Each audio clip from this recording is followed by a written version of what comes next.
Luke, thank you for joining us on All Out Fighting. I wonder what it says about MMA that the three of the four guys at top of this card are MMA fighters. I think it speaks to the popularity of our sport, and people resonate with real gangsters. Or maybe more to the point, why are three MMA fighters who could still fight in MMA boxing? We all need new challenges in life. I think me and Tony have, kind of conquered the MMA game, and we're doing it for so long. You want to do something different, and then there's people like Darren Till who, couldn't get it done, and need a different avenue to succeed. But sometimes you run into the wrong people. You're very sorry, go on. Bite off a little more, too much to chew. Hey. You think that's what Darren's done? Yeah, I think so. I think he sees me, and I think he thought that I wasn't training, that I've been old, and that I've been taking time off. But I'm working. I'm ready. And I'm sharper than I've ever been. You seem to differentiate between Tony and Darren.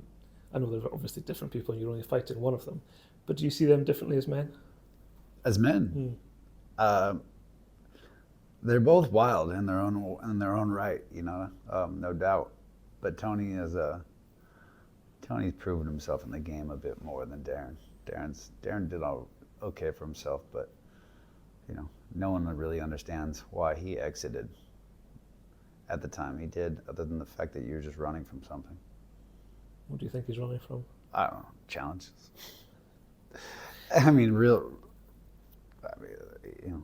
You talk about being world champion, you talk about like wanting to fight the best, but then your actions show.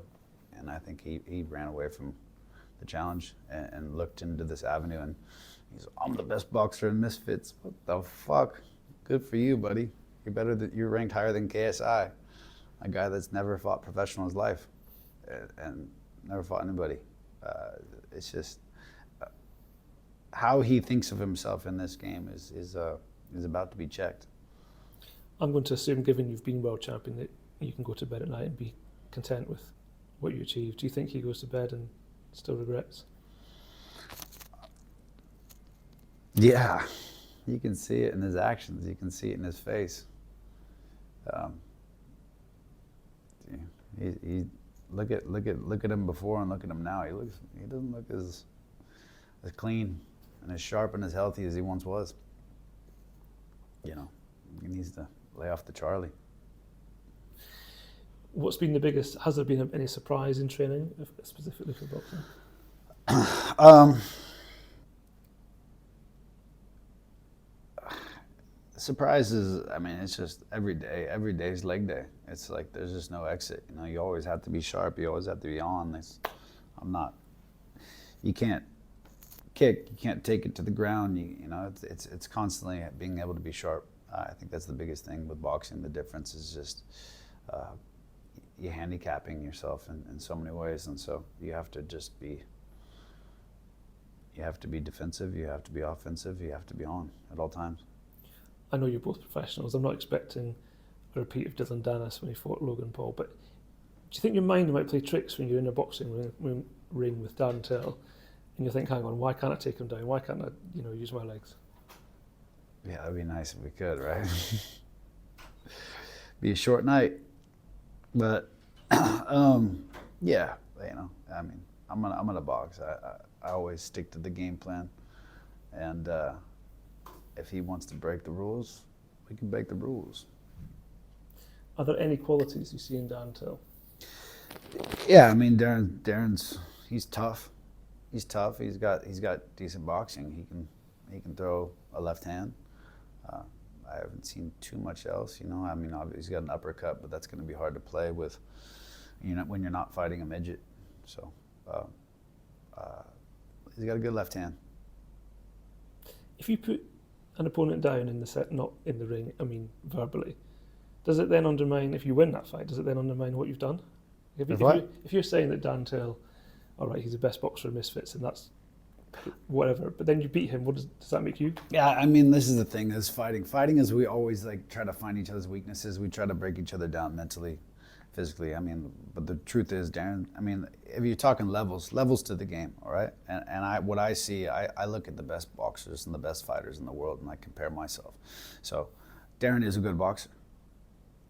Comparably to what I believe I am, I don't think he has that much of a threat. I mean, Darren will beat most every MMA fighter in boxing, but I'm not every MMA fighter. I'm a world champion. I'm a tough motherfucker. So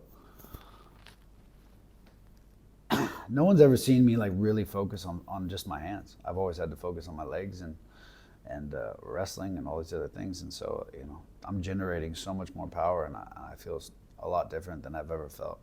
And I'm hitting a lot harder. So I'm excited to go out there and just to go dance and do this thing for myself. You seem to have upset Mams Taylor by disregarding the title that's on the line. If you win at the belt, it won't be on your mantelpiece. Mams says it's going to be worth something, so I'm excited to see this belt. I want to see this belt, man, and I'm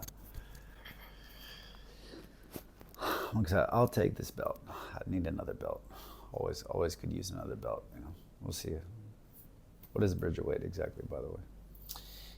I think if Darren wasn't such a bitch, and we actually had a real weight class that we settled on, rather than this catch weight bullshit of him bitching about wanting 85 to 88 to 93, I mean, that it would be different from me, and that would add a little more. But like catching this weight at 193 is just a little bit strange for me. So it'd be nice, but I'll take the Bridger weight.